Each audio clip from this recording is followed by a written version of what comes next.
Joining us now, a man who does 17,000 podcasts a week and is kind enough to carve out some time in his schedule to join ours. It is our buddy from Yahoo Fantasy and from Reception Perception. It's Matt Harmon. Matt, how you doing, man? Robert, what's going on, buddy? Yeah, man, it's that time of the year where things are seemingly starting to wind down in the fantasy world, which is nice, I will say, for sure. But the real games are ramping up. The important moments are actually ramping up. So it's sort of a little bit of a come down, but also a ramp up. And I'm excited to talk with you today. The fact that you have to do 2 shows a week with Nate that's the hardest part of your schedule. Like that's the part I'm least envious of. Yeah, I mean, listen, that's why that's as Don Draper said, that's what the money's for, so. We came into this season, you and I did a show coming in the summer just about the state of wide receivers. Feels like too lofty of a way to present it, but just kind of checking in with certain pockets of the position. Guys we felt were risers, guys we felt were fallers, people to watch maybe as they took a step forward or a step backward heading into the year. And I wanted to just take some time as we get a little bit deeper into the season to revisit some of that, because paying attention to the things that you've been writing about and talking about with the wide receiver position over the course of the last few weeks, you've talked about and pointed out a couple guys that just outperformed any sort of reasonable expectations we could have had for them. Who they were in our minds coming into the year has been recast because of the 2024 seasons that they've had. We can talk about that on the positive side and the negative side. And I also think that there's a lot to dig into with the rookie receivers in this class. It just feels like a particularly meaty year for receiver discourse. And that is why I wanted to have you on, because no one is more fluent in that discourse based on the work that he does than you are. So I'm excited to dig into this with you.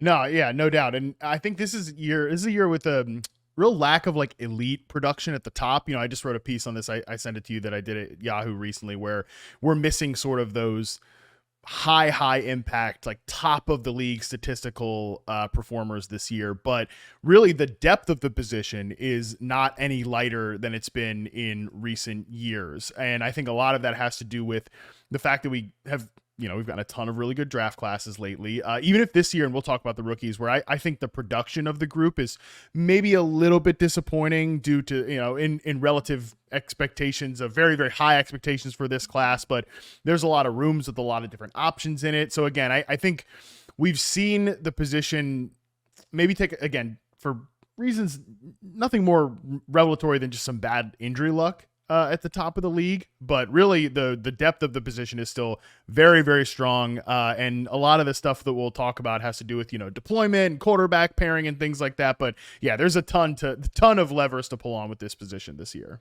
If you look at the top of the league in terms of yards per route run, like a very simple metric for who has been the best on a rate basis in the NFL, it's all guys who've missed like half the season. It's Puka, it's AJ Brown, it's Nico Collins. You could throw CeeDee Lamb in there for somebody who's had, Cooper Rush has probably been better than we expected, but it's still not the level of quarterback play and the level of offense we probably thought we were getting with CeeDee Lamb. So outside of Jamar Chase and maybe Justin Jefferson, those are the only 2 guys.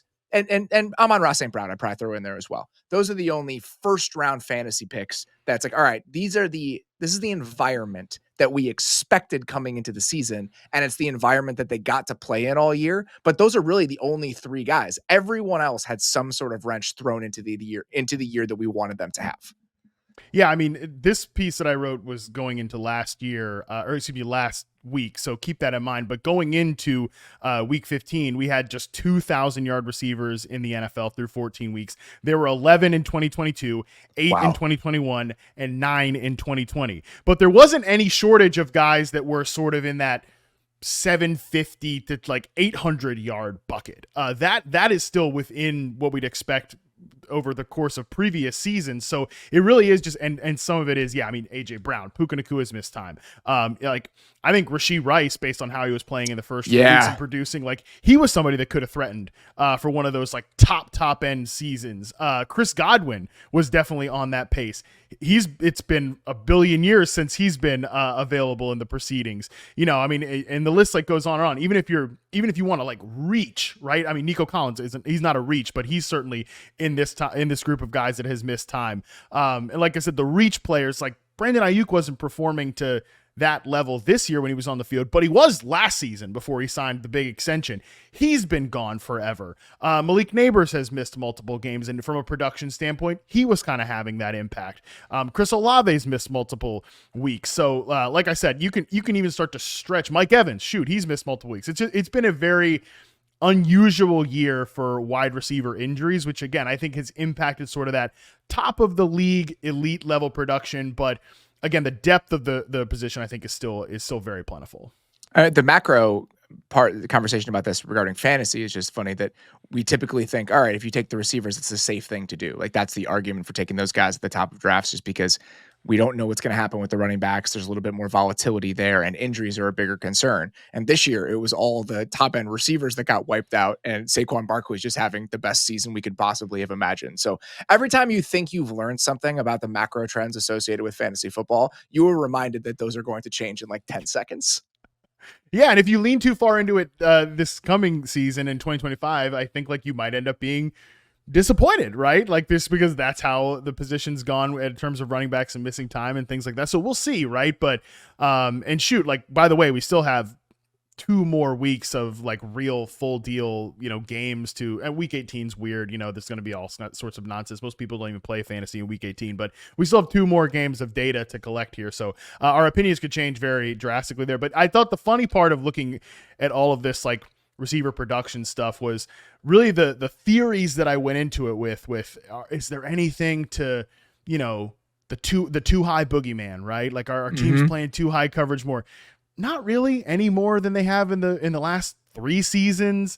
So again, like maybe we're having a conversation about that in terms of the last 3-4 seasons, but there's nothing special about this year in terms of defensive coverage as well. Our team's better rushing the passer. I mean, pressure rates are pretty similar to the last 3 years. Time to pressure is pretty similar with the last 3 years. Shoot, even like our team's running the ball more. Rushing rates are pretty similar in the last 3 years. So it really is just kind of like, I think, a bad year luck-wise at the position.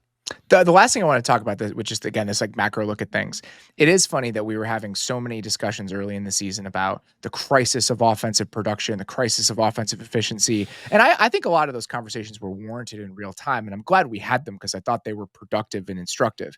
But one of the things in the back of my mind as we were doing all of this stuff is that offensive lines are going to gel as the season goes along. They're going to get more cohesive. You are going to be able to combat some of this Flores-esque crazy stuff in terms of how teams are rushing the passer better in week 10 than you probably were in week 3. And I think that's what's happened. Like we have seen offensive production bounce back a little bit over the course of the year and course correct to a place that this season feels a little bit more in line with the last 2 or 3, more than the outlier it felt like it was going to be over the first month or so.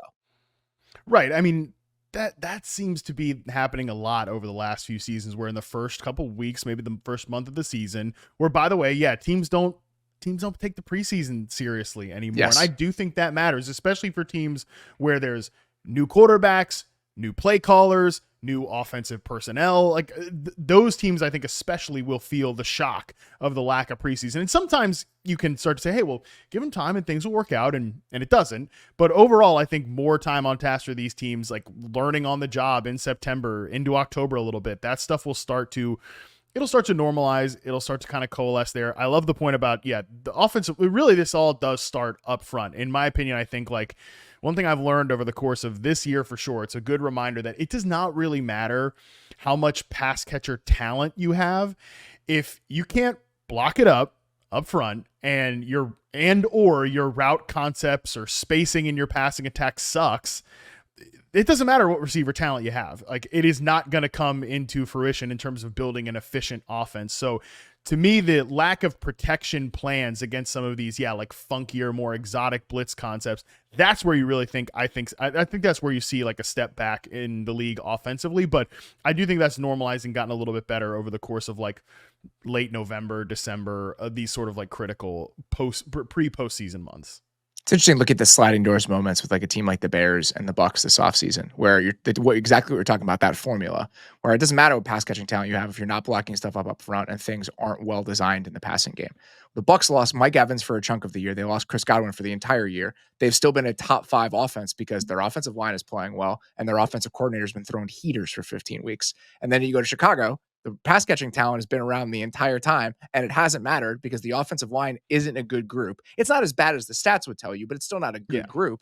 And the overall infrastructure of the offense is not consistently putting guys in positions to succeed. So I think we've learned a lot of lessons about not necessarily, all right, it's more important to have an offensive line than pass catchers. It's more important to understand where the floor comes from your offense and where the ceiling comes from your offense and how you're building that at certain points along your trajectory as a team. But we can have a lot more of those conversations this offseason as we consider all of that. Let's get to the receivers here. The first question I wanted to ask you, because this pocket of names is, I think, part of the reason I wanted to do this show and the guys that you were talking about a couple weeks ago. But if you're looking at the biggest surprises at the receiver position in 2024 in a good way, so it's an important detail, that have surprised you in a good way, what does that list look like and where would you start? Yeah, the three guys that really stand out to me in this, and there's through lines to all of them here. It's Jerry Jeudy with the Cleveland Browns, Courtland Sutton, the Denver Broncos, and Darnell Mooney with the Atlanta Falcons. Particularly Jeudy, I mean, he is one of those now, I think it's 5,000-yard receivers on the season, which, let me tell you what, as somebody that has been fifth in receiving yards this year. He's fifth. The guys ahead of him are Jamar Chase, Justin Jefferson, CeeDee Lamb, and Amon-Ra St. Brown. Jerry Jeudy is the next person on that list. And what's crazy about that is in weeks 1 to 8, he was 44th among receivers in receiving yards. So we definitely need to have a small conversation about like the Jameis Winston pump and dump production scheme that the Browns have been. Well, they're not running it anymore because DTR is going to be starting, I guess, the rest of the season. But some of Jeudy's production is a little bit fake because of Jameis Winston. And he is just like I mean, we're not going to call him a one of one. He's a little bit of a one of one quarterback because he has the devil and the angel on his shoulder, and he consistently listens to the devil, which is, I mean, it's going to lead him to some of these aggressive downfield throws, which they're going to be good and they're going to be bad. So he is a little bit of a unique player in that regard, but beyond like, yeah, obviously you want your wide receiver, if you're looking for pure production, to be paired with a top-end quarterback. If you can't get a top-end quarterback, you want somebody that's just going to chuck it with reckless abandon like a Jameis Winston. So some of the Jeudy production, I think, and so honestly, some of like Cedric Tillman's production when he was in there, some of these like Elijah Moore games, I think all of it has been a little bit empty calories in some way. However, the thing that I think stands out with Jeudy, even beyond like the production part of it, is I really think Cleveland got the deployment right for Jerry Jeudy, because to me, what's been frustrating is somebody that's been critical of Jeudy in his last few seasons with Denver, beyond the fact that I do think he is a highly inconsistent player. He's got high highs and low lows. That's like really expressed in his reception perception data, where he's been above the thresholds I want to see for a guy beating man coverage, but his success rate versus zone coverages the last couple years in Denver were like, I mean, disastrously low. Like, you just can't have that as a starting receiver. And I think some of that is what does that profile look like? Like, what guys who are really good against man and less good against zone? What is that archetype? Like, what are the details of the games that typically translate to those numbers? I think it's the guys that and Judy's just such a perfect example of this. It's like the Instagram route runners, you know, they take all of these it's the who was the Ohio State converted quarterback? Braxton Miller. Yeah. Do you remember him in like the Senior Bowl when he was converting to wide receivers, and all these like clips are hitting your timeline of him doing all these like 5-step routes to get open on a slant, and people who just don't understand the sport are like, damn, look at Braxton Miller really tearing it up routes. It's on these like one-on-one drills. Like, yeah, well, it's because there's no pass rush. There's just one guy covering you. Like, you got to get into this route, and you got to actually get open here. So Jeudy is one of these guys that I think is a bit of an exaggerated route runner where, yeah, he'll get open, but like, how long does it take him to get there? And I think that has led to some of the inconsistency and the volatility, and particularly with Winston, like, and, you know, obviously a better example of this is I remember talking to Josh Allen several years ago, where he was talking about his relationship with Stephon Diggs at the time, where he's like, I don't really care like if this route is supposed to be at 7 yards or 8 yards. If you get open at 9 or 10, I don't care about that. Like, I just want you to get open, and I have trust in you in faith and all that stuff. And those guys had a very unique, and like, obviously it didn't end well, but a unique and beautiful connection at the time. With Winston, he's one of these guys that I think is probably okay living in that world. But what the Browns have done to sort of kind of eschew that volatility with Jerry Jeudy is they haven't really used him as much in the slot. Like typically, if you think about Jerry Jeudy and those Denver teams, he was like kind of a vertical slot receiver. But if I got a guy who struggles to get into his routes on time in zone coverage, I probably don't want to have him running a bunch of middle of the field routes from the slot where you're going to run into a lot more zone coverage. And if you're a perimeter player, some of these, it's charted as zone, but it turns into like a man match situation. That's really where I want to see him cooking, particularly on these like downfield routes. I'm talking about like this guy is wasting too much motion, getting open on slants. Yeah, I want to have him running like deep crossers and posts and deep in routes off play action. It fits really well with what Cleveland specifically does from a pass game design standpoint. That's been the biggest thing beyond the Jameis Winston production stuff. It's how they've used Jeudy and leaned into some of his better tendencies while kind of getting away from some of the areas where he's struggled. Do you have the numbers before and after Amari Cooper was there? Like, they were using him in the slot more in the first part of the season than they were later on? Was that something that kind of opened up those opportunities for him? Or was this a day one deployment from Cleveland in your mind? It was definitely more day one than in previous seasons, but I think he probably kicked a little bit more outside. But at the same time, like, Cooper was pretty exclusively the team's X receiver there for the entire time he was with the Browns. And Tillman really kind of took that spot as opposed to a guy like Jerry Jeudy. So just looking at right now, the first 5 weeks, Jerry Jeudy, 67.6% snaps outside, 32% snaps in the slot. So he was still definitely primarily a perimeter receiver, even though you want to move him inside a little bit just to get him going on some of these runway routes with the free release and things like that. But I mean, you'd also don't want him to be your X because that's a little bit shaky with a guy like Jerry Jeudy. So having him and Tillman paired together, I actually think makes a lot of sense. Anything specific to like the details of his game other than deployment that you think has allowed him to take this step forward? I think just playing with a lot more confidence. And I think a lot of it is confidence in what he's being asked to do. I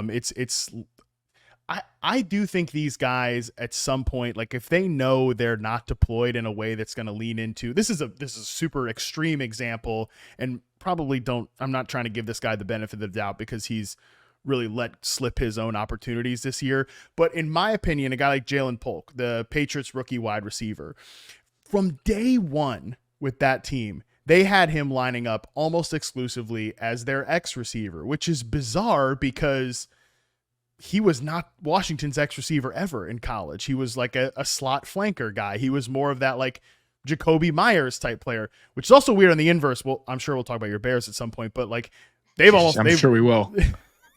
They've rarely used Rome Odunze really as their X receiver. So in my opinion, I feel like, and Polk had said that he didn't really feel as if he was being set up to succeed in the offense, which maybe he's talking about something else. Maybe I'm reading into it, but I would imagine that when these guys know they're not being deployed in a way that's going to strictly lean into their best skill sets, I think that starts to wane on your confidence a little bit. So I feel like Judy's just been very dialed in on the roles and the routes that he's running. And like I said, he has real clear strengths as a player. He's got a lot of explosion. If it's just a one route break, he's very decisive on that one break. And those are the patterns they've had him being run in Cleveland. Projecting him moving forward, I'm struggling to figure out the right name to throw into this. The name I came back to, which I don't think they'll be able to afford, but the idea of it intrigues me. Let's say the Browns get a Sam Darnold-esque stopgap quarterback next year with Deshaun Watson on the bench. What do you think we could reasonably expect from Jerry Jeudy in an offense that's that sort of ecosystem? I mean, in my opinion, I think even despite this really strong season, at best, I think he's a strong 2. That's still better than you probably thought a year and a half ago, though. Yeah, no, for sure. I mean, I think a year and a half ago, I've generally been much lower on Jeudy than consensus, and at times that's been right, at times that's been wrong. This has not been the season, although I do think the pendulum swung too far the other way, and this is the frustrating part about this position specifically, but every position in the NFL is we're just in this like exhausting time of football discourse where everybody has to be elite or terrible. Yeah. And I mean, Jeudy is a great example of a guy that's going to fluctuate somewhere in the middle. Now, if he's playing like he's playing this year, I do think he can be a really strong 2, but at times I thought he was probably more of like a volatile splash number 3 type of receiver. But I think if you can count on him to be a good 2, and again, I'm very curious about Tillman. I think Tillman's played, I'd actually probably compare him to a guy like Courtland Sutton, who we're going to talk about in a second. He sort of has that sort of in-breaking X receiver style to his game. I think that's a pretty good core that you can kind of go to work with there, especially David Njoku, good tight end, good offensive infrastructure overall. So yeah, I have no idea what the hell they're going to do at quarterback, but I do think this receiver room can be part of the fixture here. So you alluded to this. One of the other guys that in your mind has been a surprise this season in a good way is Courtland Sutton. What about Courtland Sutton's season in Denver has looked different than you might have expected coming into the year? I think the biggest thing that's taken me by surprise is, and look, I have no strong take about Bo Nix as a prospect. Like didn't really know too much about Nix or anything like that, other than I didn't think he was a good stylistic fit with Troy Franklin, who ironically is still his teammate. And by the way, has the complete opposite strengths as a player to a guy like Courtland Sutton. So maybe I should have pulled on that thread a little bit more when thinking about these two guys as a connection. But the way that him and Nix have just worked so well together on these intermediate and deep in-breaking routes has been really fun to watch. And Sutton's interesting because there's kind of I do think he's a little bit of a limited player, and I don't mean that as a disrespectful thing to say, but I think he thrives. He's really, really good and thrives in these 2 areas. One of the areas is as a downfield ball winner on some of these go routes along the sideline, which you absolutely saw expressed with Russell Wilson last year. And that makes a lot of sense with how Russ wants to play the position. What I didn't really know about Nix is that he was going to be able to activate the other side of Courtland Sutton's game, which is some of these slants and deeper in-breaking routes. And man, he's just been fantastic in that particular area this year.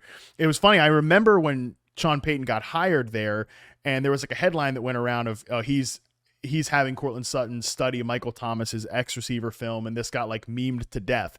But if you look at Courtland Sutton's 2021 reception perception profile, and this wasn't even a good year from him, Courtland Sutton. This is still he's working his way back from that torn ACL. His best routes were still in breaking routes, like slants and things like that. So it actually, and again, I know the slant boy Michael Thomas thing is kind of is a little bit of a pejorative thing, whatever, but still it really does fit stylistically with what Sean Payton particularly wants in that number 1 outside X receiver. So their connection, I think, has been a huge surprise to me. I was looking at the numbers while you were talking. According to Next Gen, his vertical route percentage has been the same in 2024 as it was in 23. It's about 43% of his routes. But the in-breaking routes went from 36% to essentially the same number as those vertical routes. And that makes sense, right? The way that we think about him, it was almost he's a vertical outside the numbers player. And the fact that now he's running those in-breaking routes at almost the exact same percentage and the exact same rate, that jives to me with how I conceive of him as a player for the exact stuff that you're talking about right now. Yeah, and I just think it's a really good fit in this particular offense, which has been super fun to watch, man. I agree. Devon Vele is interesting to me. I know he hasn't had a couple of big games of late, but he's this 6'5", 210 profiles athletically is a Nico Collins type, but he plays in this big slot receiver role. He's also 27 years old this month, so and he's a rookie, bit of a bizarre overall profile there, but he's got something to him in that regard. Marvin Mims, they found a role for Marvin Mims, which is basically just don't run real routes, just be our gadget receiver, and he's fit well there. So a lot of things I think coming together for Sean Payton and Bo Nix, but the foundation of it has definitely been Sutton. I will say there was almost no thought in my mind that he could have this type of season, mostly just because I didn't really know what to expect from a rookie quarterback who, a lot of people a lot of people I respect had some serious questions about what Bo Nix would look like in the NFL. And some of those questions are still outstanding, but the one that I think has been answered is this guy absolutely can activate and loves to activate the deep and intermediate middle of the field, which fits extremely well with this receiver. I remember that moment watching the Carolina game this year, and it was on the first drive of the game where he ripped a 15 to 18 yard intermediate dig route to Courtland Sutton. And I was like, all right, if he's going to be throwing these, we're having a different conversation about the Broncos offense. And I think that shift over the course of the final 2/3 of the season has allowed Courtland Sutton to be unlocked in a way we have never really seen. I didn't realize that Devon Vele was that old. That's only one more similarity he has to Marcus Colston. Remember Marcus Colston was a 23-year-old rookie too. So now we have 10 different things that compare Devon Vele to Marcus Colston in the Sean Payton offense. Oh, 23. I mean, shoot, he wishes he was 23. 27-year-old. I mean, he's That's supposed to be crazy. 26 this year, but he turns 27 this month. That is pretty bizarre for a rookie. But yeah, I do. I mean, so again, it's like, what is he in the future? It's a little bit difficult to project, but I definitely think they found something there with Vele. And yeah, it's a very like bit of an old school offense, and I mean old school in like it's, you know, mid 2000s type of offense, which I guess we can call old school now there in Denver. It's these big bodies like working over the middle against zone coverage, and they've got the right quarterback to do it. So it's been really fun to watch. I think that we underrate, and this a guy we'll talk about a little bit later that I think is more than this now, but early in his career, I think that the framing for a guy like Khalil Shakir was like, he's just a useful player. Like, I don't know Yeah. exactly what he is, but he's somebody that can be a piece of a really good offense. That's kind of where I am with Devon Vele right now. I don't know what he's going to be in 2 or 3 years, but I know that there's a role for him in a well-executed, well-designed offense in the NFL, and I think that we've seen plenty of that this year. Oh, buddy, I love a useful player, man. I mean, and there's so many good receivers now that fit in this bucket where, yeah, I don't know if they're going to be the next guy that wins you your damn dynasty league or whatever, which is what most people want me to tell them. But I do love a good useful player, and I mean, Shakir is definitely a good reference there. But yeah, Vele is certainly someone that, by the way, a rookie class where again, he's so weird because he's so old, but in a rookie class where like I'm sort of in an exploratory zone of where is this guy useful or whatever. It's nice to see, I think, just clear vision for this player's role, which is a lot, same thing, a lot of in breakers and stuff like that, but a little bit of like out breaking routes from the slot. It's been an interesting sort of find there. Cause again, this is another guy that was not on my radar at all as a rookie. You had one last guy here that you thought was surprising to you in a good way this season compared to your preseason expectations. Who was that? Yeah, Darnell Mooney, and it feels weird because he's coming off a 0 catch game from last night, and the entire. I think that speaks more to the health of the Falcons passing game than it does to Darnell Mooney. Yeah, the whole Falcons offense, like a few weeks ago, this was a video I put up on YouTube, and I felt like, all right, yeah, let's talk about Darnell Mooney and like how this Falcons offense is working right now. It felt a little bit better then. It doesn't feel as great talking about it right now because we're on, I don't know, Kirk Cousins end of the line here watch, but I do think the role for Mooney this year in Atlanta has been super fascinating because this is another one similar to like Courtland Sutton. If you go back to Darnell Mooney's best season with Chicago, which was the 2021 season, he was a guy that was running a lot of kind of quick, short in-breaking routes as like a move around slot guy a little bit. And it's weird because the Falcons have basically completely flipped his route tree where they're having him run a lot of like deep outbreakers, corner routes, things along the sideline. And again, this felt better saying it about a month ago than it does now.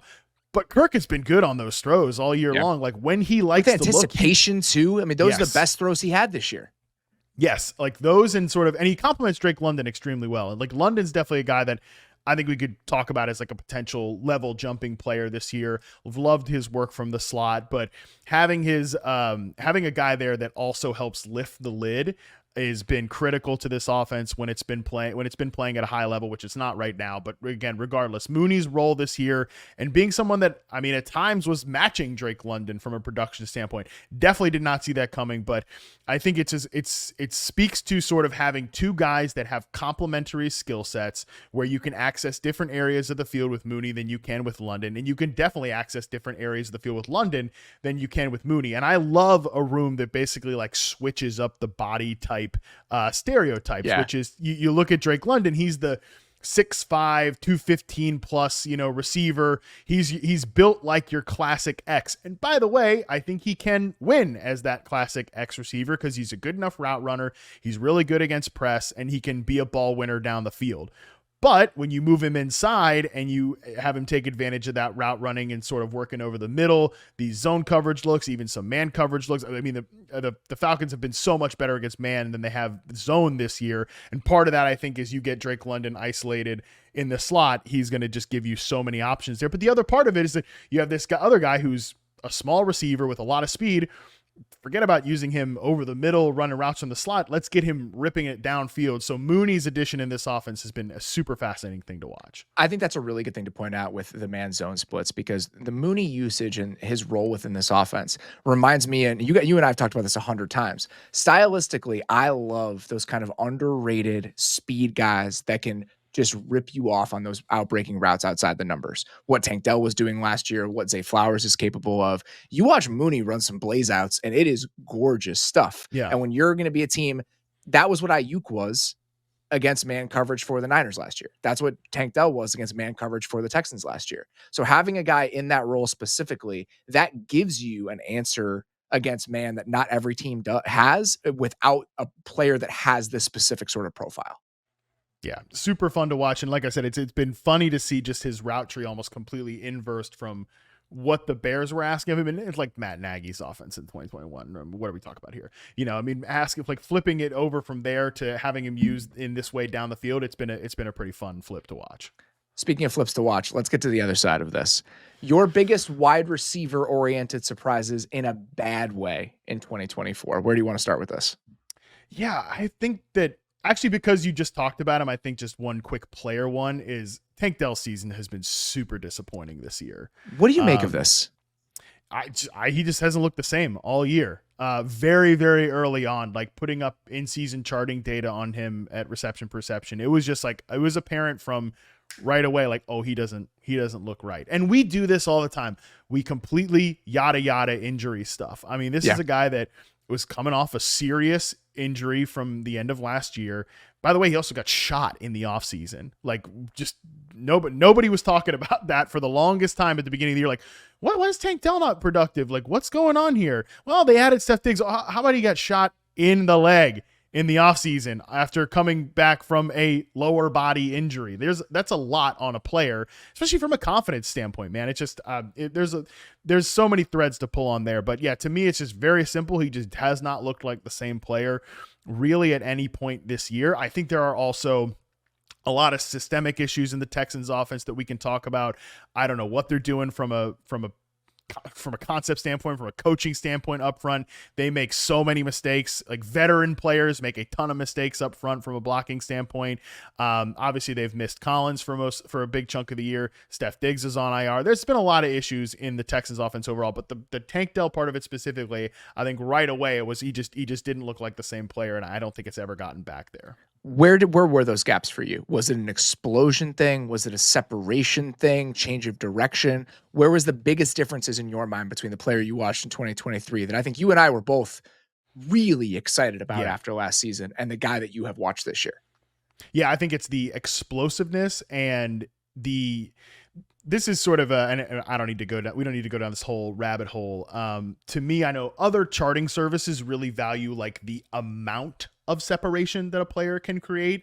To me, for reception perception, I've just always whittled it down to like a binary sort of yes, no. Like, do you get open? Yes or no, as opposed to like, you get extra value if you're 3 yards of separated versus 1.5 yards.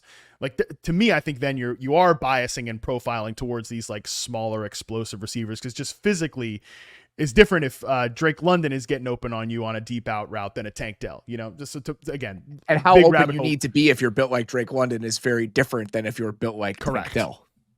Correct. So to me, again, this is, I don't ever talk about like anybody else's process, but like that, to me, I don't value that one way or another. But that being said, a guy like Tank Dell could create these massive windows for you because he was so detailed technically and was also explosive at the break point.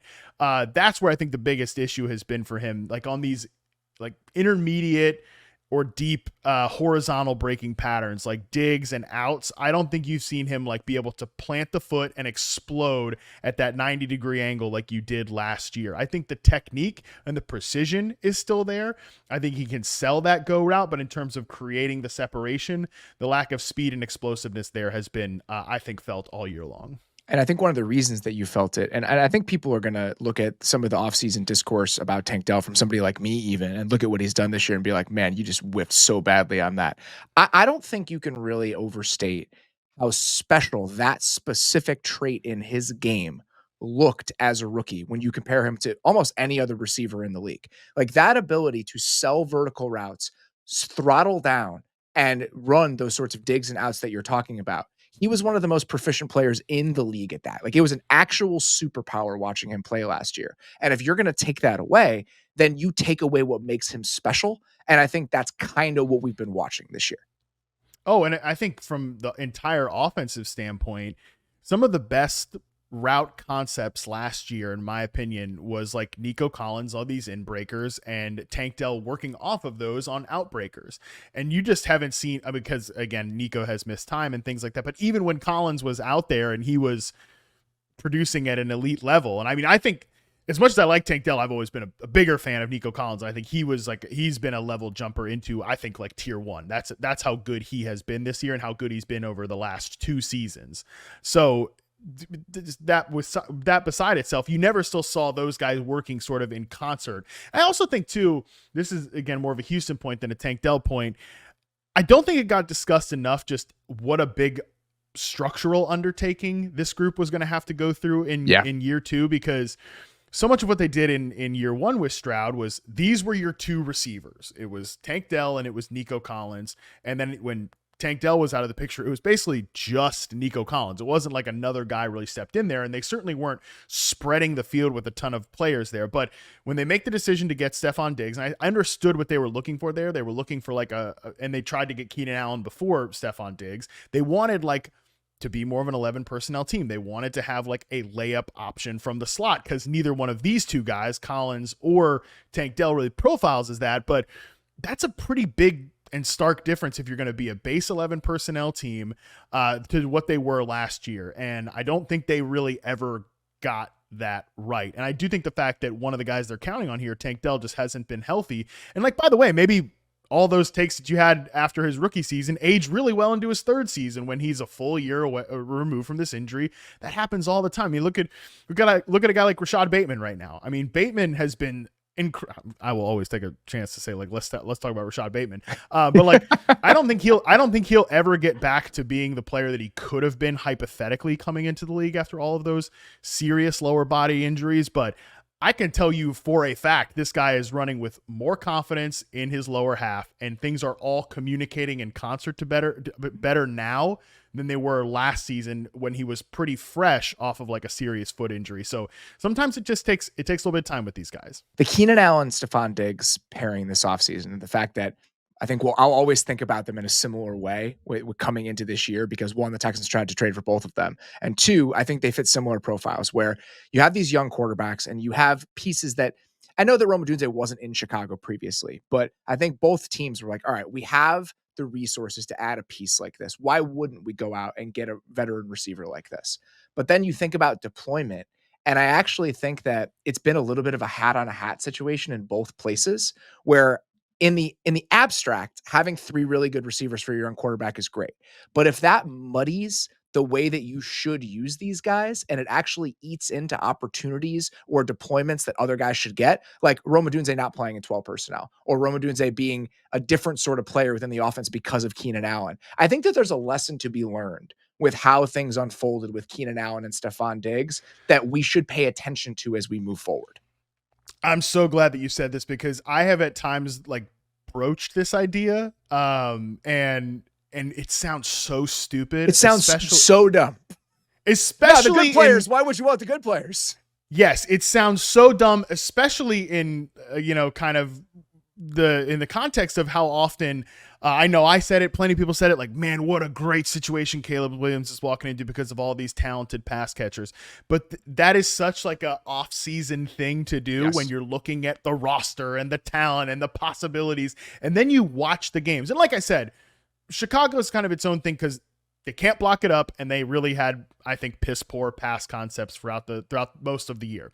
Which you go back and look at the Seattle offenses previously, it's a lot of. What we are slowly learning is that Geno Smith is like the 3rd best player in the league. Oh, brother! I mean, Sam Howell 22% sack rate in his time on Sunday night. That'll be about all you need to know there. But yeah, I think with Chicago, you actually start to watch the games, and It's just beyond the fact of like deployment, getting these guys in the right spot. I think so much of it is ego too. Yeah, And 100%. especially on a rookie quarterback. Like it's one thing. And again, I think the Texans probably tried to skip a step here in their team building. And I'm not totally slamming them for doing that, because coming off of Stroud's rookie year, like, yeah, why do you not want to push the gas pedal here? Why do you not want to try to collect as many resources as you can to try to then make that Super Bowl push? And by the way, we're really talking about like one trade and the Danielle Hunter signing. It's not as if they mortgage their future or anything like that necessarily. So, but I think they probably tried to skip a step here. And I get it with Stroud, where he's coming off this rookie season. Like, yeah, let's give him 3 guys to maintain. For a rookie quarterback to come in here, and we've got 3 mouths to feed in the receiver room. And like, I don't care if Keenan Allen is a declining player. And like, it is obvious Keenan Allen is a declined player from the version that he even was last year, and certainly from his peak. He's still Keenan Allen, like a Pro Bowl receiver. DJ Moore is coming off the best season of his career and just got a freaking contract extension. And then there's the guy you took in the top 10 who the quarterback clearly wanted and has a real deal connection with. Like, you can't tell me that that's not playing around in Caleb Williams' brain. Like, I got to keep all these guys satisfied and happy. By the way, one of the guys, the guy coming off the best season of his career and just signed a contract extension, has clearly not been happy at any point this year, really. And then you've also got kind of the at the beginning of the year of like, let's get Gerald Everett involved. Let's get DeAndre Carter screened. So a lot of unnecessary fat in the offense, but I do think from a deployment standpoint, both from an ego standpoint, some of these like crowded rooms like Chicago, where we're just collecting and stockpiling talent, that's been another like disappointment to me. Because I think to me, it would make so much more sense if Caleb comes in here and he just says like, these are my guys. Let me start to build timing and rapport with them. And some of the issues that I think he has had this year with, holding on to the ball a little bit and like not seeing it. Troy Aikman did a really good job kind of highlighting that against Minnesota last night. We're like, these are open throws. Like, he's got to take these throws.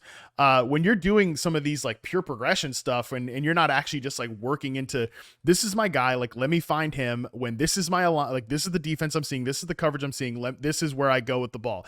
I think it's been a lot on his plate, both from like a personnel and a personality standpoint too, probably. The distinction between talent accrual and team building is one that I think we would be wise to keep in mind as we think about the 2025 offseason, because I think that there have been mistakes in pure talent accrual and not thinking about the nuances and the intentionality behind why you're doing that. It's not just about adding good players. It's about adding good players with intention behind it. And I think that you see the best teams in the league do that, and they have a very good handle on that. The teams that underperform the talent we think they have on paper, they've made mistakes in that area. And I think that the Bears and the Texans on offense are 2 very good examples of it this year. And you also wanted to point out that some of these crowded rooms, even on good teams, and that didn't make a big splashy move, but had sort of these equal opportunity receiving rooms, that's also been an area where there's been a little bit of a disappointment this year. Would you say that? Yeah, well, I would definitely say in Indianapolis that's been the case, because I think, again, very easy in the offseason to sit there and say, well, they drafted Adonai Mitchell. You're just going to take Alec Pierce off the field and you're going to pluck Adonai Mitchell in his spot, and he's going to be that X receiver answer for them. I think my sort of galaxy brain theory on this, and I know you and I talked about AD Mitchell and how like they were excited about him in the offseason and stuff like that. I think they got so excited with AD Mitchell that they basically like when Josh Downs went down, like, oh, we got to find ways to like get him in his role. And then I think, again, you've like overloaded the rookie at that point, and you could see that early on in the year. And instead of just having him master the X receiver position in your offense, you're trying to find ways to get him on the field. But you also can't take Pierce off the field because Pierce is like a role player. He's very limited, but he brings value to your team, especially when you're trying to play this way. Yes.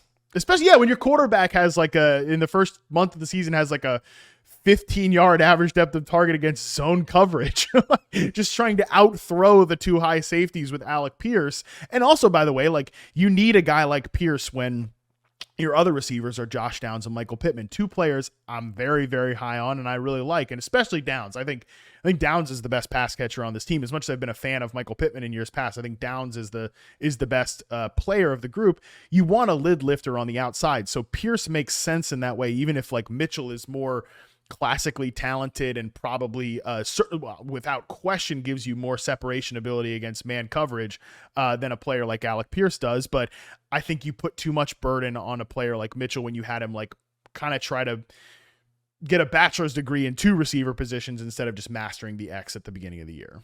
What does the solve look like for you? Like going into 2025, what do you think is the proper deployment and the proper collection of pass catchers for this Colts team? God, this is where like I'm not paid enough money to do that. But I think for me, I think they've got it right in terms of I'd like to see Downs play more outside. I'll say that. Interesting.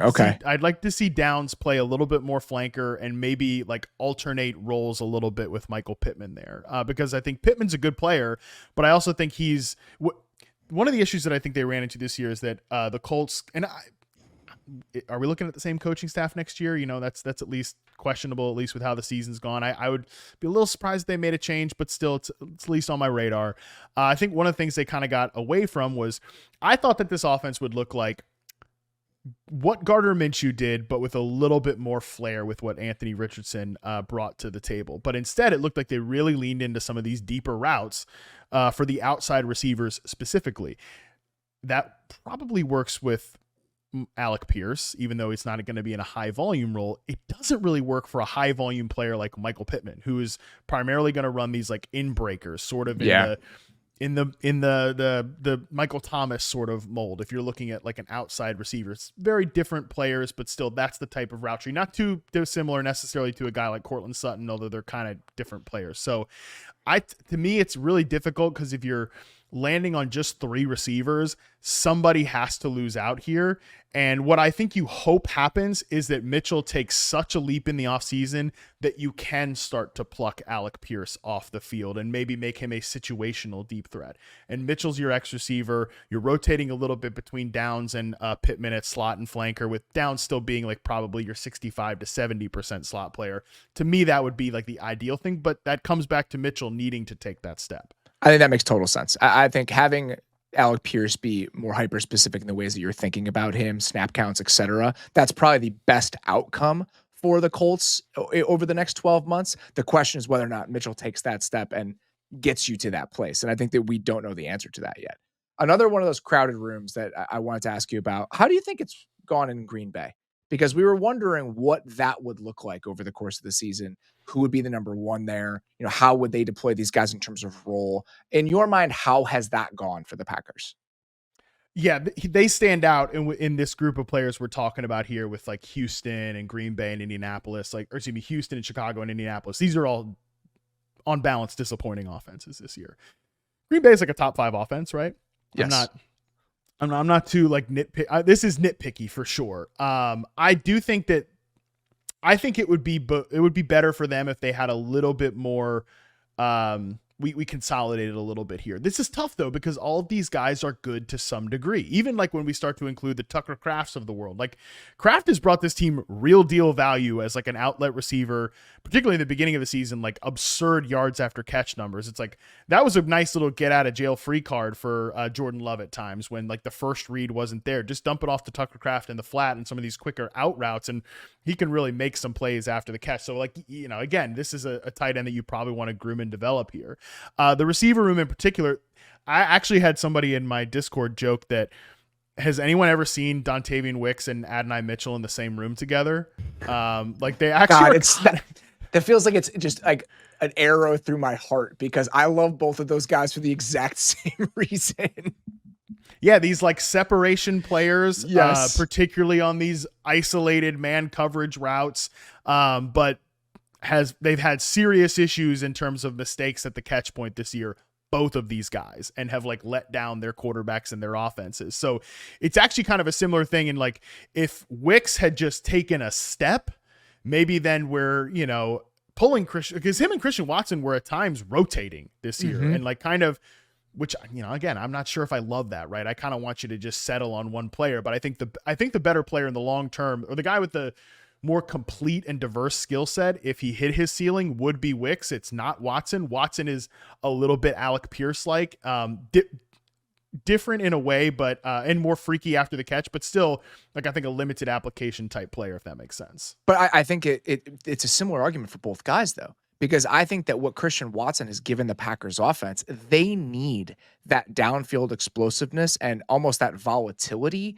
to kind of be the best versions of themselves. So even if we're a little bit frustrated about the limitations of a player like Alec Pierce, of a player like Christian Watson, in order for those offenses, the Colts and Packers respectively, to hit the ceiling they have in 2024 specifically, you need the downfield shots from both of those guys. So I think that's kind of led us to the place that we've landed here. And by the way, like these guys are all fitting in the bucket of useful players. Like there are uses for Alec Pierce. There are uses for Christian Watson. I probably would have previously said that Dobbs is like a use in the useful player bucket, but I think he's taken a step this year. I've been so impressed with him this year. He's been my favorite one of those guys to watch, and I just didn't anticipate that coming into the season. That wasn't even on my radar. It was like, oh, maybe it'll be Wicks, maybe it'll be Jaden Reed, but I've really appreciated what he's done this season. Yeah, especially on some of these isolated routes and in breakers and like third down when you get like man coverage looks, he's been so much better. He is such a better player than he was as a rookie. Whereas like in his rookie season, I thought he might just be an actively, negative player, somebody that like eventually you're going to want to replace in the lineup. After his second season, I was definitely putting him in that like sacrificial X receiver bucket where he's going to clear space out for everybody else. And that's an important role. And when Jordan Love likes the coverage look, because those guys have a good chemistry, he can go to that, vertical route in the isolated as the ISO player over there. But this year he's been more than that. I think he's taken another step.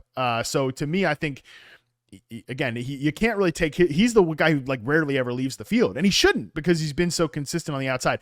I do think the usage of Jaden Reed is I want to see more from that. Like I want to see him, especially in the first month of the season.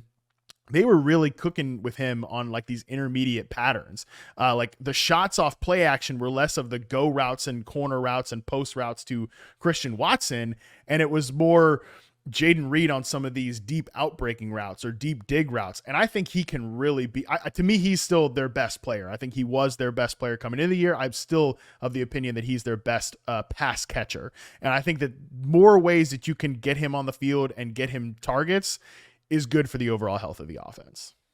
Let's transition to the rookie receivers here because, like we mentioned, it's a notable class. A lot of guys drafted in the first round, and it's been an interesting route or interesting journey for most of these guys in ways both good and bad. So why don't we just go in order that they were drafted? And I want you to just give me a one-sentence summation for what you think that these guys have been as rookies, and we can build on that a little bit. So Marvin Harrison Jr., your one-sentence recap of his rookie season to date. This has been frustrating. It would be my one sentence period. This has been frustrating period would be my one sentence summation of Marvin Harrison Jr.'s rookie season. Because I guess the other sentence maybe would be, semicolon. It's not a simple problem to discuss, Robert, because I think at times it's been like, oh, they're using him in too many like sacrificial X receiver type ways. It's all this vertical stuff. It's a lot of goes and corner routes and deep curl routes and things like that. And that is not ideal. I do think the usage for him could be more diverse. I also think like Kyler Murray's a volatile quarterback. And I think the offense is I kind of like Drew Petzing's offense, but it's also very traditional, like in terms of the deployment for these players and things like that. I think I joked on a show recently, like if you wanted to, again, make me some like high paid consultant to come in here and say like a one sentence thing, I'd go to the Cardinals and be like, what if we just did like some CeeDee Lamb stuff with Marvin Harrison Jr. and be like, all right, cool. I'll see you guys next month for the next meeting. That would be my pitch there, but they don't really do that stuff in their offense. So kind of a whole separate conversation, but some of this is a player issue too. There's no question about it. Like his play at the catch point. I wrote like a small, and I tweeted this out recently. I wrote like a small kind of like minor negative in his prospect profile, saying that his work, like coming back to the football and tracking the football and extending to win passes in tight coverage and contested situations, I thought was like a minor negative in his overall prospect profile, which was a fantastic profile, by the way. I was wrong to call it a minor issue. It's been a huge issue for him as a rookie. So the biggest thing for him going forward is how much of that is something he can correct and how much of that are we going to have to scheme around? With him in this season, I feel like early in the year, they were testing his limits in the ways that they were using him. It's like, all right, if we just ask this guy to be a big boy X receiver from the start, what can we get away with and what can't we? And I think as you saw the season go along, we saw him on some more of those crossing routes and on, just deployed in slightly different ways. Where we go moving forward, I'll be very curious. But if I had to figure out like what they were trying to accomplish by just kind of sticking him outside the numbers for the first month and a half of the year, I do think that was it. I think it was more about understanding what they had and testing the limits of that more than this is the best way we could possibly use this player. Totally. And I get like this, he's 6'4", you drafted him 4th overall, like he's this huge guy. He looks like the big boy downfield ball winner, but that just really wasn't the areas that I thought he shined best as a prospect at Ohio State. Like he's another guy that runs these in-breaking routes really well. His dad is literally Marvin Harrison Sr. Like he's a great route runner. He's an extremely proficient technician, but I don't think he's necessarily that freak show, take the top off the defense X receiver. So yeah, the one thing I've been disappointed with that offense is that I think Michael Wilson was the guy who showed you like he could probably take some reps at the X receiver position. And I almost kind of wish they'd interchange those two guys a little bit, but we haven't really seen that very much. So I think, like I said, there's like 30% of blame to go to 3 different places here. Quarterback, deployment, and the player. Like everybody shares a slice of the pie for him having a solid rookie season, but not like a special freak show rookie season. Let's get to Malik Nabers. Your 1-sentence summation of the Malik Nabers rookie year so far. Get the guy a quarterback, would be the easy one. Again, though, if I'm cheating at the exercise now, but like get the guy a quarterback, ... He's got to improve in some areas too. He's not a fully fledged like product at this point either. He has made some mistakes. He's another one of these guys that sort of in the Jerry Jeudy mold can be a little bit like, let's get into the route in zone coverage and like fully get yourself, especially if you're, and like no disrespect to him, like all these guys that are top level prospects should behave this way. But if you're going to constantly be the guy, like get me the football, like 1, catch it when it comes to you. And 2, like, let's get into the routes in zone coverage, particularly because I think he has been unbelievable, like near what I would call the, superstar tier of like man press coverage beating receivers. But I do think there's been some, we're talking like minor nitpicks again against zone coverage, particularly for him to really get into like the top of tier 2 or top of tier 1, certainly into tier 1 as an NFL receiver. So minor nitpicks with him, but overall, yeah, I want to see somebody who can get him the ball down the field. The encouraging part of that is those are the things you can expect to get better with more time and more nuance. Yes. Like that's the exact profile you want. Oh, he's hyper talented, but doesn't really understand the finer details of how to play the position in the NFL. I can work with that after his rookie year. And I think that's kind of the right place to land with him. I also think that we've been spoiled about like just rookie receivers in general. We absolutely have.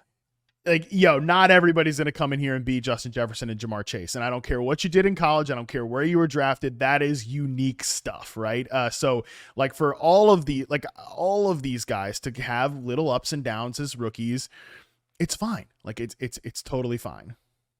I'm not sure I want to do this, but we're going to anyway. Rome Odunze, your 1-sentence summation of his rookie season to this point. Just get me to 2025. That's how I feel right now every day.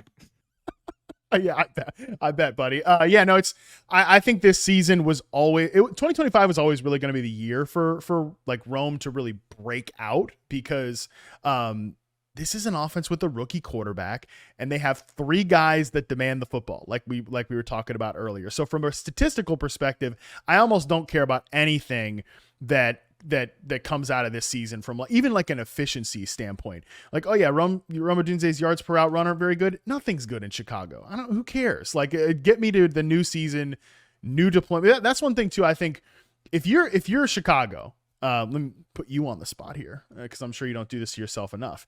If you're Chicago in 2025, like, do you not just think like, just put Rome Odunze as that X receiver and make DJ Moore kind of your move around guy, because I think that's the inverse has sort of been true for how they've used him this year.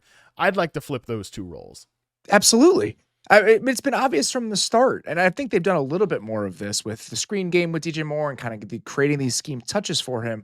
But if you look at the first half of the year, essentially when Shane Waldron was the offensive coordinator, and the amount of snaps he spent as an isolated on the line of scrimmage receiver, it was like one of the top 5 or 6 rates in the league. And what went along with that is he was one of the most pressed receivers in the league with that usage. Why is that? Because he's bad at getting off press. That he doesn't do that well. That's not the type of receiver that he is. So completely switching that and putting that big bodied X that was dominant in that role in college into that spot in the NFL and using your move around gadgety guy in that role, it's almost too clear. I just think that there's only so much you can do to change things midstream. It has gotten better since Thomas Brown has taken over, but I do think because of how muddled the roles are, in the way that we talked about before, there's really no clean way to get an answer during this season. Yeah, it's just bizarre to see like DJ Moore is the farthest outside on the ball player, and like Rome Odunze is motioning between the two sides. Like, what are we talking about here? Based on who these two, one of them has been in the league for a minute, and like there's clear proof of concept of why he could be better in this role. The other, it's just like you said, was dominant as an outside receiver against press coverage in college. Like those are all the skills you want to see from him. The one thing I would say about Odunze is I do think his play as a contested catch receiver and just some of the mistakes at the catch point, like those got to get cleaned up here in year 2 as well. They have to for him to be the sort of player you thought he was going to be coming into the league. And that's exactly where I would land as well. Watching that game against the Vikings last night, that play in the end zone, like he's got to make that play. And like we've seen that happen before. So that I would land at the exact same spot after watching him all season. Brian Thomas Jr., your 1 sentence summation of Brian Thomas Jr.'s rookie season. Almost unguardable in man press coverage, which is super impressive for him. He's definitely another player that like at times this year you can nitpick the zone the zone coverage stuff, whatever. But overall, he follows the exact trajectory that you want for like a rookie receiver that is on the upturn. And also, by the way, that's exactly how his final season went at LSU, where it was just better by the end of it than it was at the beginning. And Thomas has been great all season, but I think really what he's doing right now is putting like potential number 1 receiver stuff on film. So I guess the 1 sentence summation is he's going to be better than some of the guys that went ahead of him, point blank, period. Why do you think that is? Where do you think we missed out on what his potential looked like coming into the draft compared to how he's realized it? I think the biggest areas that, I'm going to say people missed out on is focusing on limitations in terms of his usage in college. Like, I totally understand. He definitely ran like mostly only slants and goes and curl routes. I get it. And if you look at his like reception perception chart, like 67% of his routes were go, curl, slant. But like, so was DK Metcalf in his rookie season. And Brian Thomas is much freakier than as much of a freak as DK Metcalf is. Like from a fluidity perspective, Brian Thomas is even freakier than a guy like DK Metcalf. So focusing on limitations of a player in terms of like how they were used in college and not focusing on, well, let's look at the snaps where he is being asked to do things beyond that. And he was very good at a variety of other routes. And what if he does get to the NFL field and he takes yet another step? I mean, that's where he was a much more actualized version than some of these other like size, speed, freak receivers. So really focusing on the negatives and not focusing enough on the positives. That's where I think people may have missed on him. I think the biggest difference for me with him compared to the other size, speed, freak guys is the other side speed freak guys. And DK Metcalf's a great example of this. They're stiff. Like they're stiff. They're big and they're explosive, but his flexibility and just how slithery he was, even in college, like getting off press coverage and just the way his body moves. That's what intrigued me about him. It's like you can see the raw tools to be able to develop any of the details of the position you want to. Like there are no physical limitations to what he is. And I think sometimes we would say that about a guy who's 6'4" and runs a 4.3. But if you are one of those stiffer players, that is an important limitation as a receiver. And he's the exact opposite. There's no cap on what he is in that specific area. Yeah. And I will also credit Jacksonville's coaching staff that they didn't just look at him as size, speed, and like just throw him out at X receiver and go sink and swim. They've done a lot of good. They've done a lot of good with like moving him around and getting him. I joked earlier this year that like Calvin Ridley walked so that Brian Thomas could run, in terms of like they really did just stick Calvin Ridley out as the X receiver last year and just like that was it. They've done a much better job. And so some of this is that they've signed like the quintessential sacrificial X receiver in Gabe Davis. And obviously Gabe is on IR now. He's not playing anymore, but like, that's just like allowed Brian Thomas to more, hey, do these things at the beginning, sort of get your feet wet. And like, we're not going to throw you, like he only has just recently become a target hog player. Like going into his bye week, he was like 18% target share. He wasn't truly featured. And, I know we all want the microwave results, like just get him the football every single snap. I think they've done a good job actually growing and developing him and putting more on his plate as the year has gone along. There's a few more guys we can talk about, but the one I wanted to hit before we moved on, what have you seen from Ladd McConkey? Because of all the guys drafted outside of those first four, he's obviously had the best season just in terms of even production wise, but also just the tape and what it's looked like. What have you seen from Ladd McConkey, and what would that one sentence summation look like?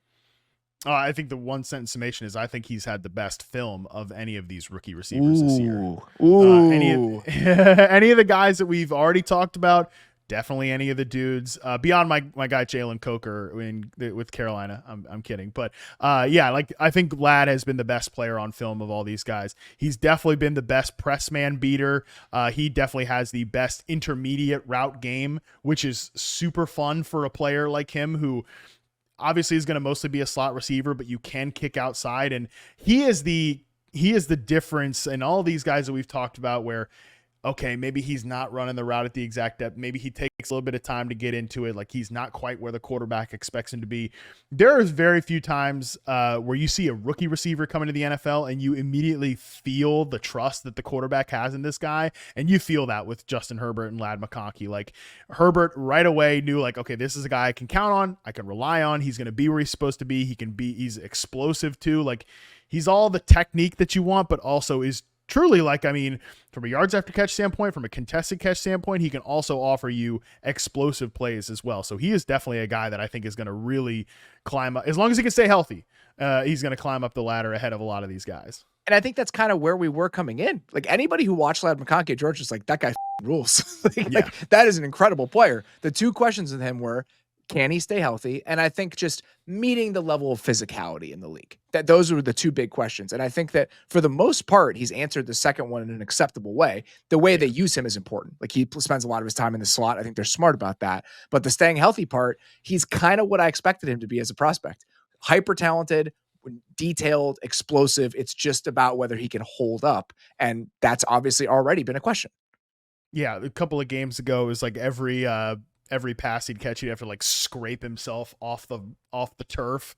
Like that's not really what I want to see, but that might always be part of his game. Yeah. But yeah, he is an incredible football player. And I think can be, I think the Chargers can get away with having a great passing attack with him as the top targeted player. And like, maybe they spend big money on a free agent receiver. I don't know. He definitely like a T Higgins type. He would really pair well with a guy like T Higgins, but I think you can shoot lower than that and still have Ladd McConkey be your top targeted player. All right. Before we get out of here, we're doing what we always do with our midweek guests here. We're doing the ball knower. 3 questions about what you know about the NFL through week 15. Let's start with the first one. What is something you know about the league here on December 17th?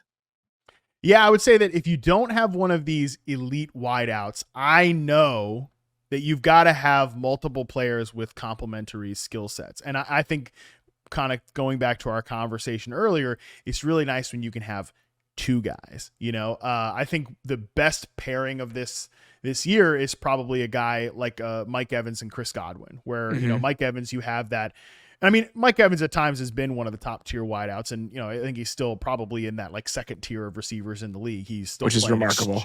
Yeah, I mean, he's still playing extremely good football. Just had like 150 yards on a team that is one of the like most efficient at like using 2 high safeties. And like let's take away the deep pass. Well, even at this stage of his career, it's really hard to take away the Mike Evans deep ball. So like you have that vertical X receiver that particularly last season in Dave Canales' offense, like he's just running outbreakers with Baker Mayfield for days. I think what Liam Cohen did was come in here and say, okay, we also have a guy like Chris Godwin who we can use as this big slot receiver and be a yards after catch player, but also like run deep out routes from the slot. Because if you look back at like Chris Godwin's early career, that was really where he was good before the Brady like screen stuff, the final end of that Brady run in Tampa Bay, where it was mostly just, let's get him the ball in quick hitting ways because Brady doesn't want to get hit.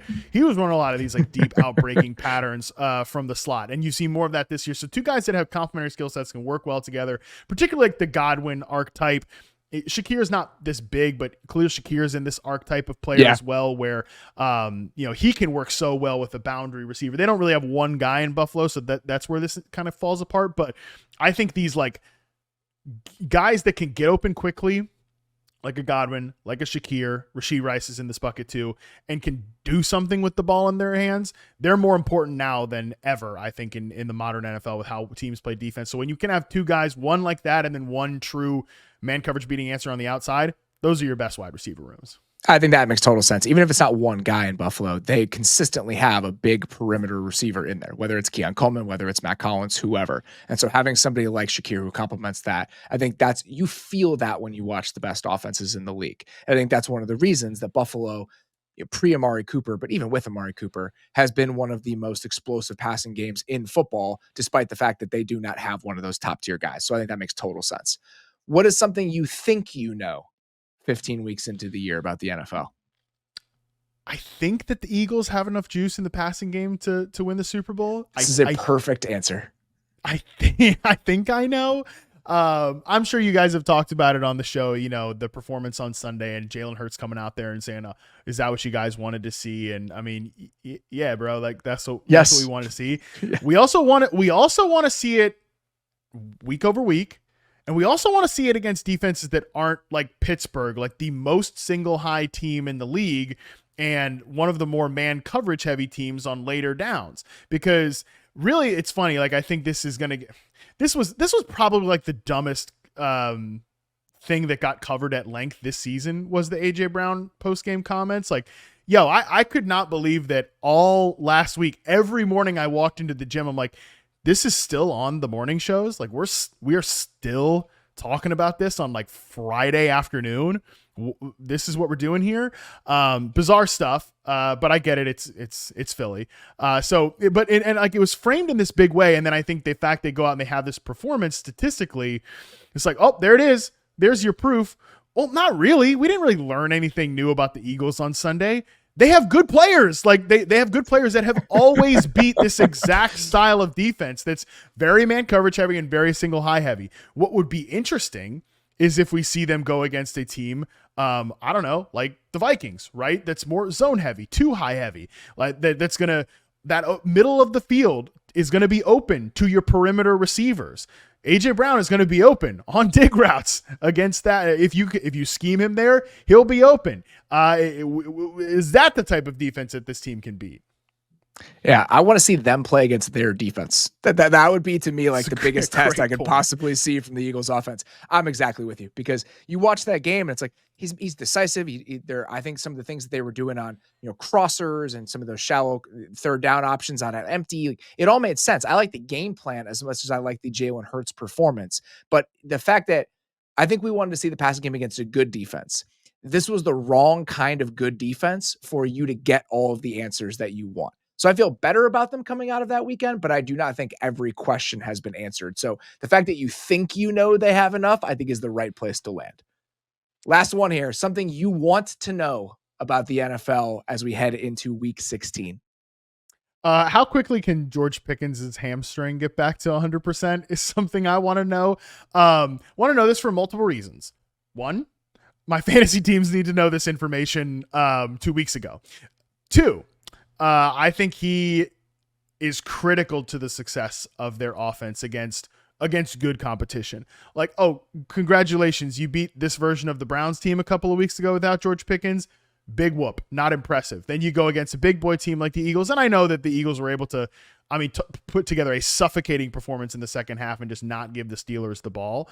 2 drives in the second half, just unbelievable stuff. I get that, but at the same time, I think you need Pickens to beat good teams. And that's kind of to my third point here, is that I think Pickens has been, if you want to talk about like level jumpers this year, like you can definitely throw out guys like, I think Puka's made the jump to tier 1. I think JSN has been somebody that I thought was going to take a leap, that has taken a leap. Pickens was somebody that I, coming into the year, was kind of like, all right, have we seen him level off at like very, very good starting X receiver, but always going to be a little bit volatile. And there's definitely part of George Pickens' game that is always going to be volatile. Just George Pickens in general going to be a little volatile. But I think, in my opinion, he again, very, very similar to like, I'm watching Tank Dell early in the season. I'm like, this guy's just not the same.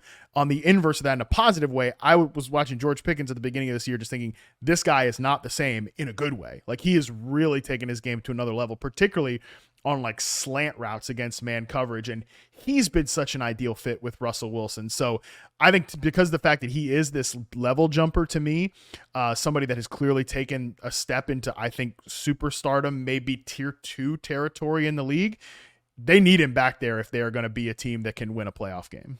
I'm 100% with you. And I was really intrigued by him coming into the year. When I went back and watched him last season, I told Derek this before the year. I was like, there's more to him than I think that we're making it out to be. Like, I can't articulate exactly what it is. His movement skills, again, I think it comes back to flexibility. Like, I watch him move, and there's just a fluidity to the way that he plays, despite being one of those bigger bodied guys, where if that's your physical profile, I'm always going to think there's more to you. Maybe you don't get the details right. Maybe you don't play that way. You're not where you're supposed to be, etc. But just in terms of pure movement, I was intrigued by what he could be in a more big boy Arthur Smith type offense that we think is coordinated by adults. And I have been not pleasantly surprised, but I have been, it's been a pleasant experience watching that step happen, thinking that it possibly could. If you want to just bet on NFL receivers, I'm not doing this as an ad for my website, but like, you go to receptionperception.com, you sort by success rate versus man. If your receiver is above 70% success rate versus man, like, generally always going to keep the candle lit for those guys, right? Just like, that's my sort of threshold I want to see perimeter receivers be at.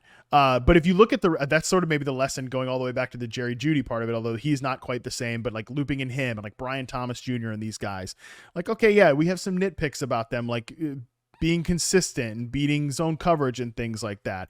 But if you are and Pickens and Thomas are a great kind of tandem to talk about this with, but like, if you are a guy that beats man at over 70%, but there's some little inconsistency in your game, but you are that freak show mover, whether it's in true explosive long speed like a Brian Thomas Jr., or it's in those quick fluid hit moments like a guy like George Pickens is, like, those are the guys you're going to bet on over and over. And, maybe that's why we'll still be here 3 years from now and be like, it really could have been different for Dontavian Wicks. It really could have been different for Adonai Mitchell. But, that's another conversation. I'm keeping the candle lit for AD Mitchell. Dontavian Wicks, maybe the wick on that one is out. Look at me go. But with AD Mitchell, I'm keeping that candle lit for at least a little while longer. Matt Harmon, always appreciate it, sir. If you guys are not listening to the Yahoo Fantasy Show, to Football 301, and checking out Reception Perception, you are doing it wrong. Really appreciate the time. We'll talk to you very soon. Thanks, man. Appreciate it.